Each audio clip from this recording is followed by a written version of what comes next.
Hello and welcome to In Parliament. I'm Sharon Tong. Transport Minister Lui Tak-Yu says the train breakdowns in December were disruptive and could have been handled better.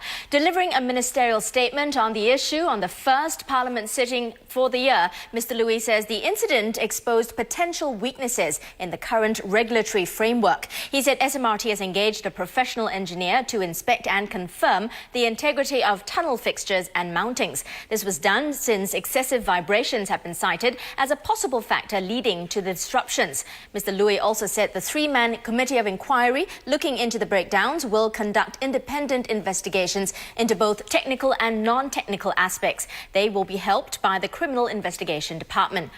He said while running trains may have caused vibrations to dislodge claws securing the power rail, there are more questions to be answered.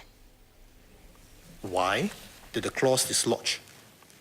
Why did it happen on such a scale and only along certain stretches of our trains on those 2 days? And why, after apparently fixing the problem on 15 December on the affected stretches, did train services run smoothly on 16 December, only to have the problem resurface on 17 December in a different location? These are among the questions that the Committee of Inquiry has to look into. Mr. Lui acknowledged that the train disruptions also exposed gaps in emergency preparedness and crisis response plans. He noted that current simulated exercises have limitations as they are often pre-planned and scripted, and unannounced simulated disruptions would significantly inconvenience many commuters. Future exercises would therefore be conducted using more challenging scenarios to test the readiness of the operators and improve the multi-agency coordination needed to enhance emergency preparedness and crisis response. And I believe that this is something that the COI will be looking into as well. And measures to improve existing procedures for train services have already begun. Mr. Lui reported that SMRT will now provide more timely updates during a disruption and is also studying the use of mass SMS alerts. Alternative bus services will be increased, and one option being explored is to have free travel on bus services that serve the affected train stations. Agencies like LTA, the police and the civil defence will also now be alerted more quickly. Let me assure this House again that the safety of our commuters is paramount. The rail system is the backbone of our public transport system. It carries millions of commuters each day, and its safety and reliability must be ensured. We have taken a number of immediate measures after the two disruptions, and we will continue to improve the MRT system to regain the confidence and trust of commuters. 18 parliamentarians posed questions to the minister on the train breakdowns. Many questioned the adequacy of emergency plans to tackle such situations. It does appear to be the case that this was where the SMRT's response was indeed very woeful. And this is also short of springing surprises on Singaporeans with unannounced exercises, which I don't think is realistic. The basic fundamental that we exercise during these practices are actually crowd control, evacuations, and how to handle emergencies, including emergency communications. So to see that there are lapses in such fundamental issues actually makes me have certain concerns.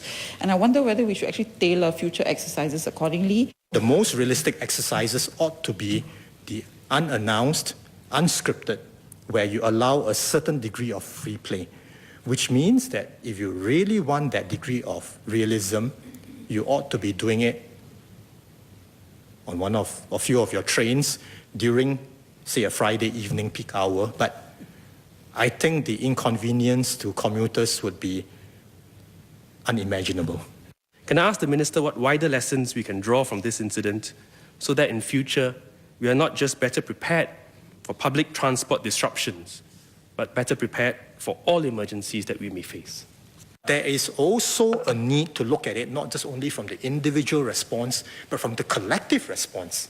Because sometimes if you have one person breaking out in panic, it just stymies everybody into a stampede. And so you need to have leaders, you need to have people who are able to remain calm themselves and who are, in that sense, catalysts for calmness in chaotic situations. And to be able to identify these people, give them some amount of training, even recognition, and hopefully they are in the right place at the right time.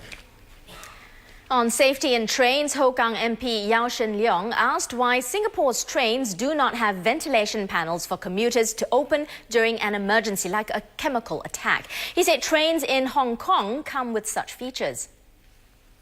Shouldn't this have been part of the design specification of the trains? So is LTA intending to require this feature in all future train deliveries, including the 17 Kawasaki trains?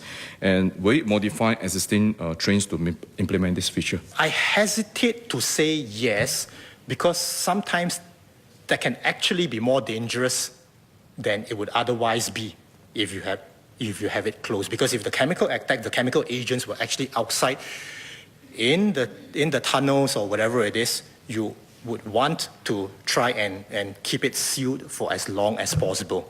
All right. So I am not an expert in these matters as to whether you want to have windows open where people under all circumstances would be prepared to just pull open the windows, when sometimes it may actually be a greater danger to them.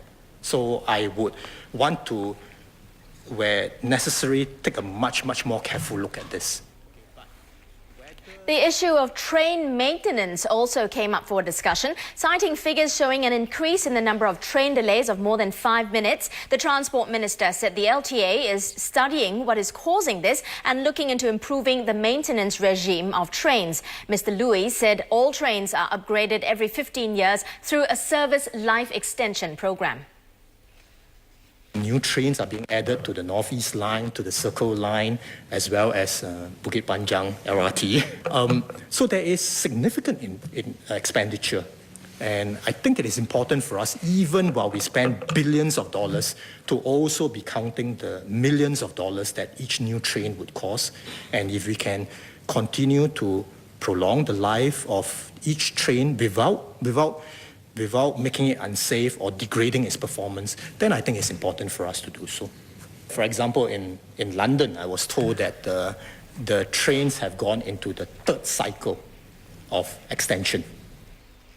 Opposition MP Lau Tia Kiang asked about the role of the government in emergency situations. Mr. Louis said disruptions like those encountered on December 15th and 17th come under the purview of the operator. Nevertheless, operators are required to assess if it is necessary to call for additional help. But Mr. Lau questioned who should be made to pay for this additional help. And whether this company, which is private company answerable to shareholder, should be made to pay for the services provided by the government. I think it is not appropriate for me to say that as a result of this incident, we establish a new precedent where any private company that draws on government services in an emergency must be required to pay for it.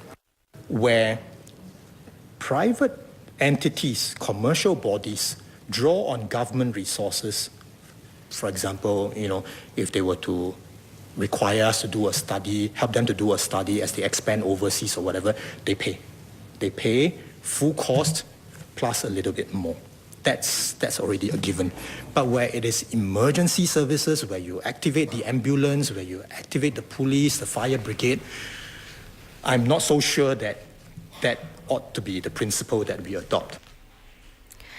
The resignation of SMRT CEO Saw Pek Hua also came up for discussion. Mr. Louis said her resignation is not determined by his ministry or the Land Transport Authority, but it is an internal SMRT matter. Mr. Louis said while SMRT runs its appointments of chairman or director past the LTA, no such appointments have ever been vetoed. Just want to find out if the resignation should happen after the completion of the COI investigation, or at least until the next CEO is identified and there's a proper handover? Or is this just a populist decision to placate the public? What I do know is that she will, while having no executive role in the organization, she will stay on until the investigations are completed. All right, so that she's able to provide her perspectives and her inputs to the investigations, both within the SMRT as well as by the COI. Now, during question time, another issue of public concern was also raised: flash floods. Environment and Water Resources Minister Dr. Vivian Balakrishnan said road raising works performed in Orchard Road in June last year spared most of the area from floods when heavy rainfall occurred on 23rd December. The flood protection measures undertaken by building owners in Orchard Road were generally effective as well. But the basements of two buildings, Liet Towers and Lucky Plaza, fell victim to the flood that day.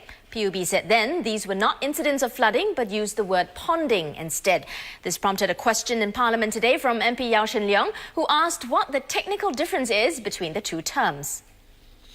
Let me just say that as far as I'm concerned, PUB should not have used the word ponding. As far as I am concerned, I call a spade a spade. A flood is a flood. As long as there's water accumulating somewhere where it is not supposed to be, as long as it has implications on human safety or on business operations, that is a flood, that is a problem that needs to be resolved. PUB and the building owners must resolve it. Dr. Balakrishnan also announced that studies are underway to expand the drainage capacity of Stamford Canal by 30%. This in anticipation of increased rainfall intensities over the next few decades. But he cautioned that Singapore faces constraints. I think many members will be familiar that whenever PUB has a drain, we have a drainage reserve. In other words, we always have space where if we need to deepen or widen the drain, we will take land from the owners or from public utilities. Well, in the case of Stamford Canal, which lies under Orchard Road, we've run out of drainage capacity. Secondly, to now embark on further surgery on Stamford Canal would cause enormous disruption to the services and the operations, pedestrian flow and vehicular flow along Orchard Road. So I put all this so that I want you all to understand that we are constrained. Talks are underway between Media Development Authority and National Broadcaster MediaCorp to find feasible solutions with which to provide the hearing-impaired community access to programs of national significance. So when will MICA be open to consider provision of subtitling for the National Day Rally, the general elections, and other broadcasts relating to national security, example, when there's national disasters and so forth?